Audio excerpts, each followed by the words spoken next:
কারো অন্তরকে এমন ভাবে আঘাত দেওয়া যাবে না যে সে অন্তরের কষ্ট সহ্য করতে না পেরে রবের দরবারে সিজদা দিয়ে চোখের পানি ফেলে ফেলে আপনার আমার বিপক্ষে নালিশ দিবে। ওই এক একটা ফোঁটা চোখের পানি আপনার আমার জন্য পাহাড় সম পরীক্ষা হয়ে চলে আসবে। কারণ রব নিজের হক মাফ করলেও বান্দার বিন্দু পরিমাণ হক মাফ করবে না, এটাই রবের ওয়াদা। পৃথিবীতে কখনো কাউকে কারো দেহ নিয়ে, চেহারা নিয়ে, গঠন নিয়ে, রং নিয়ে হাসি ঠাট্টা করবেন না।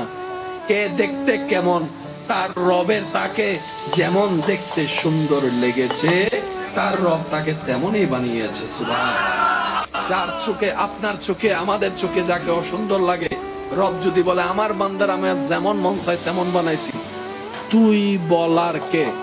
সেদিন আমাদের কোন উত্তর। সেজন্য বাটিকে ঘৃণা করেন না।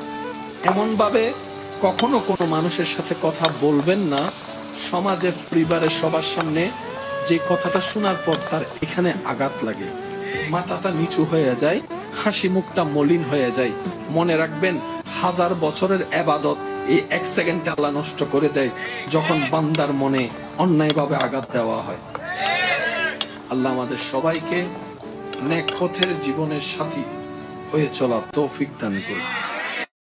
কারো অন্তরকে এমন ভাবে আঘাত দেওয়া যাবে না যে সে অন্তরের কষ্ট সহ্য করতে না পেরে রবের দরবারে সিজদা দিয়ে চোখের পানি ফেলে ফেলে আপনার আমার বিপক্ষে নালিশ দিবে। ওই এক একটা ফোঁটা চোখের পানি আপনার আমার জন্য পাহাড় সম পরীক্ষা হয়ে চলে আসবে। কারণ রব নিজের হক মাফ করলেও বান্দার